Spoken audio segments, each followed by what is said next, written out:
పండగైనా సంబరమైనా మీ ప్రతి సెలబ్రేషన్కి only choice వేగా jewellers. నమస్తే రమగారు. నమస్తే జయ.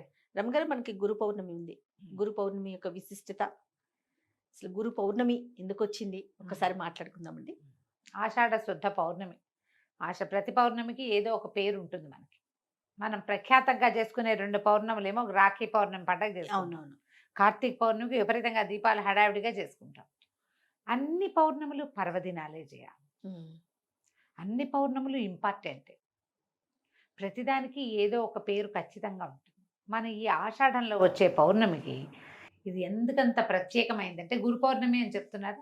దీన్ని వ్యాస పౌర్ణమి అంటారు. వ్యాస భగవానుడు జన్మించిన రోజు. భగవంతుని అంశావతారంగా జన్మించాడు ఆయన.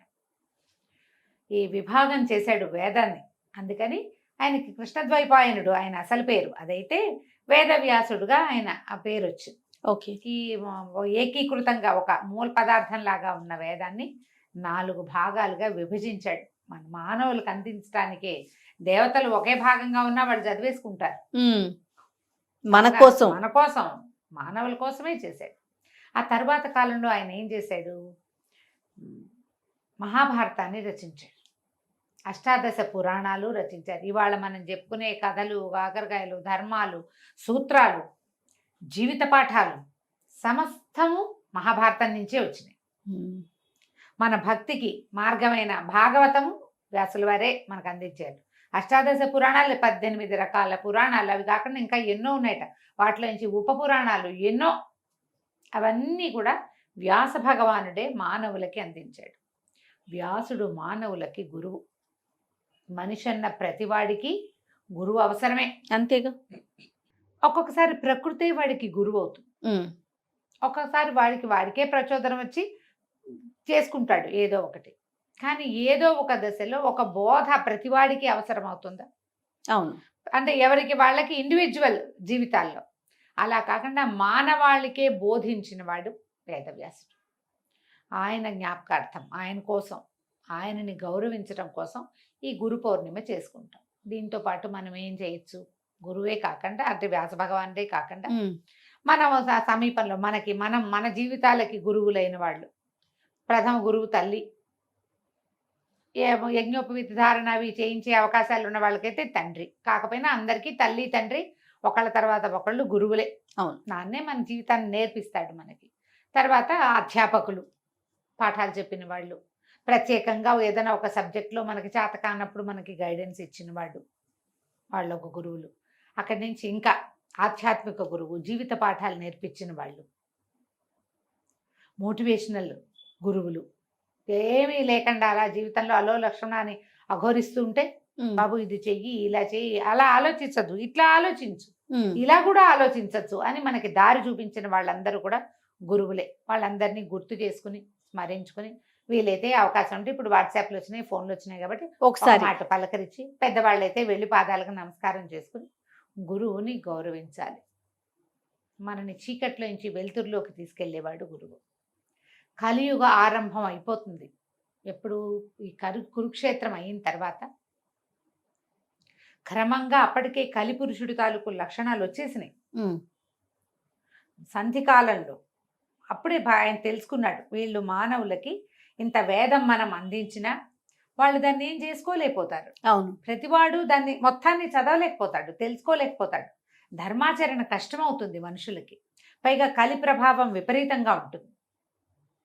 కలి ప్రభావానికి లోనవుతారు. అందులో మళ్ళీ ఏంటంటే వృత్తులు అవి క్రమంగా మారిపోతాయి.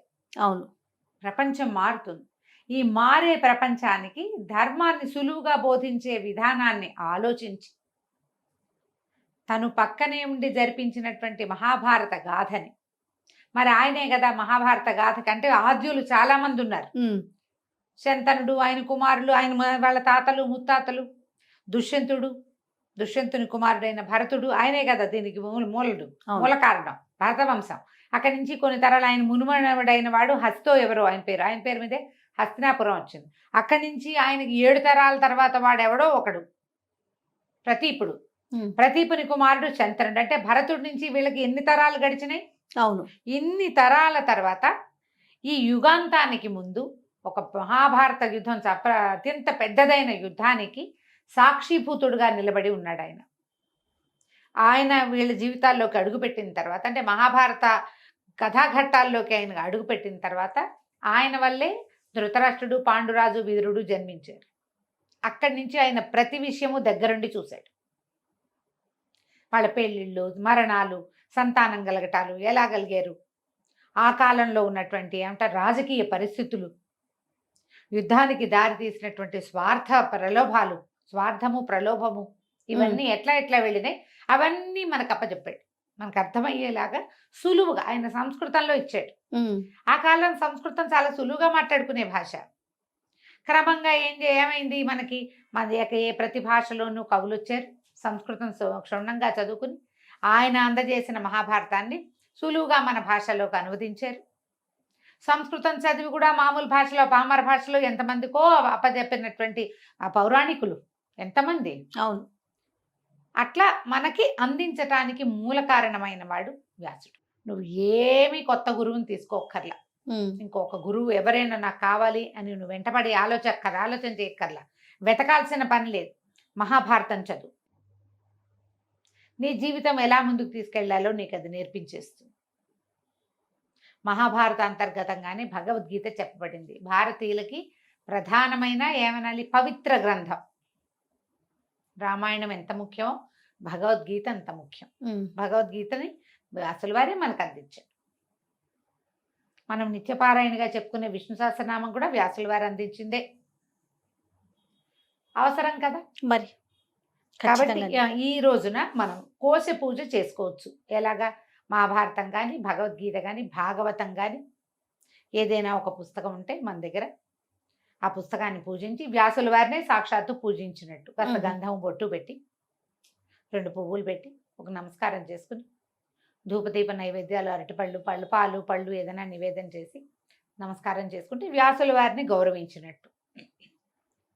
మన జీవితాల్లో వచ్చే చాలా మలుపులకి కారణమైన చాలా కథలకి ఆద్యుడు ఆయన. కాబట్టి మీకు అవకాశం ఉంటే ఎవరైనా గురువునో ఎవరో ఒకళ్ళని మీకు ఎవరి అవకాశం ఉంటే వాళ్ళకి ఆధ్యాత్మిక గురువులు ఉంటారు కదా, మంత్ర గురువు. ఆధ్యాత్మిక జీవితం కాకుండా ఇప్పుడు ఇదివరకు మంత్రం అంటే ఖచ్చితంగా వీళ్ళకే ఇవ్వాలి అని ఒక నియమం ఉండేది కొన్నేళ్ల క్రితం, కొన్ని దశాబ్దాల క్రితం అనుకుందాం. ఇప్పుడు అలా లేదు. ఇప్పుడు అట్లా లేదు. ఎవరైనా సరే గురుగారు ఇస్తే మంత్రం పుచ్చుకొని చేసుకోవచ్చు. అలా మంత్రాన్ని ఇచ్చి మీ జీవితాల్లో మార్పుకి కారణమైన మంత్ర గురువు, విద్యా గురువు, ఆధ్యాత్మిక గురువు ఎవరో ఒకళ్ళని జ్ఞాపకం చేసుకోండి, పూజించండి, పలకరించండి. అంతే చేసుకోవాలి. ఇప్పుడు ఈ రోజున చేయవలసిన విధి అయితే అది. నేనైతే చదువుకున్న ప్రతి వాళ్ళు ఒక మాట భగవద్గీత చదువుకోండి, 4 వాక్యాలైనా భారత గురించి తెలుసుకోండి అనే చెప్తాను. అడుగుతారు చాలా మంది. గురు పూజ మహోత్సవం కదా ఇప్పుడు, ఏమంటారు గురు పౌర్ణమి కదా, ఏం చేయాలి అంటే ఇలా మనం గురు పూజని ముందుకు తీసుకెళ్ళచ్చు తప్పకుండా. ఈ పౌర్ణమి ఏంటంటే పగలు ఉపవాసం ఉండి రాత్రి భోజనం చేసే విధానం ఉంటుంది. ఒకవేళ మీరు పౌర్ణమిని చేయదలుచుకుంటే మామూలుగా కూడా ప్రతి పౌర్ణమికి మనం అలా చేయొచ్చు. పగలు ఉపవసించి సాయంకాలం చంద్రదర్శనం కాగానే భోజనం చేయొచ్చు. ఈ విధానంలో మనం ఎవరిని పూజిస్తామంటే మీ ఏ దైవాన్ని పూజిస్తారో ఇలవేల్పు ఎవరో వారిని పూజించుకోవచ్చు, లలితాదేవిని పూజించుకోవచ్చు. ఇప్పుడు ప్రఖ్యాతమైన పౌర్ణమి కాబట్టి ఈ రోజున వ్యాస భగవానుడి పూజ కూడా మనం చేసుకోవచ్చు. కోసి పూజ, పుస్తక పూజ అవి మంచివి. తప్పకుండా. నమస్తే. నమస్తే. సుమన్ టీవీలో మీ పర్సనల్ అండ్ బిజినెస్ ప్రమోషన్స్ కోసం కింది నెంబర్కి కాంటాక్ట్ చేయండి.